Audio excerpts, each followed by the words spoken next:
L'amour de Christ nous presse, parce que nous estimons que si un seul est mort pour tous, tous donc sont morts. Il est écrit très nettement que tous ceux pour qui il mourut, moururent avec lui. Ceci est la base de la vie de Dieu en nous. À moins d'avoir ce fondement clair et vrai, ce n'est pas superficiellement que nous bâtirons.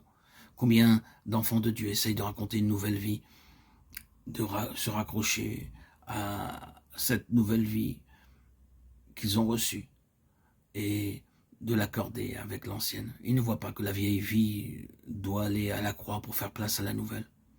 Il est tristement possible de vivre avec beaucoup de l'ancienne vie habillée avec soin pour ressembler à la nouvelle. La vieille vie utilisant de fait la phraséologie de la nouvelle. Sommes-nous décidés à livrer à la croix tout ce que Dieu nous a montré de la vieille manière de vivre?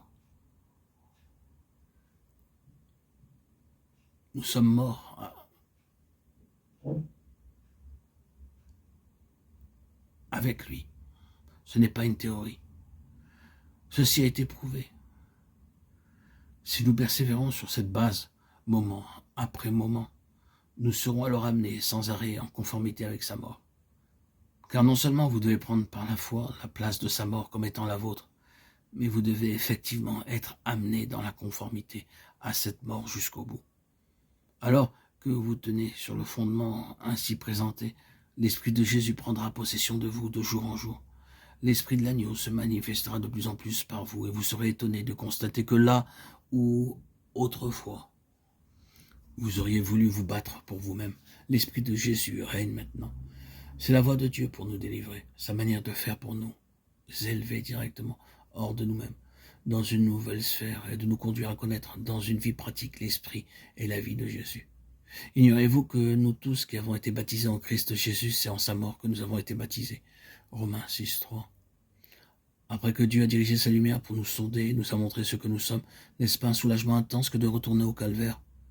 Grâce à Dieu pour la mort de Christ, Dieu dit que je suis devenu une même plante avec lui, dans sa mort, afin que comme Christ est ressuscité des morts, de même nous aussi nous marchons en nouveauté de vie. Romains 6, 4. Nous avons été trop occupés avec le côté d'expiation en tant que règlement de compte, plutôt qu'avec la parole de Dieu qui nous dit que Christ devint malédiction pour nous, nous portant avec lui, nous, les maudits sur sa croix. Galates 3, 13. Oh, qui nous amène plus profondément dans la connaissance de sa croix, afin qu'il n'y ait plus de place pour la manifestation de sa vie. Nous commettons l'erreur parce que nous en avons une certaine connaissance de penser que nous connaissons tout. Vous dites peut-être avec confiance, j'ai été crucifié avec Christ. Mais vous pouvez être sûr que vous n'avez pas encore approfondi sa signification. C'est sur cette seule base que la lumière et la vie de Dieu peuvent couler en nous. Ce n'est que dans la mesure où nous consentons à ce que la mort de Christ agisse en nous par le Saint-Esprit que le torrent de sa vie pourra emporter tout ce qui entrave son écoulement.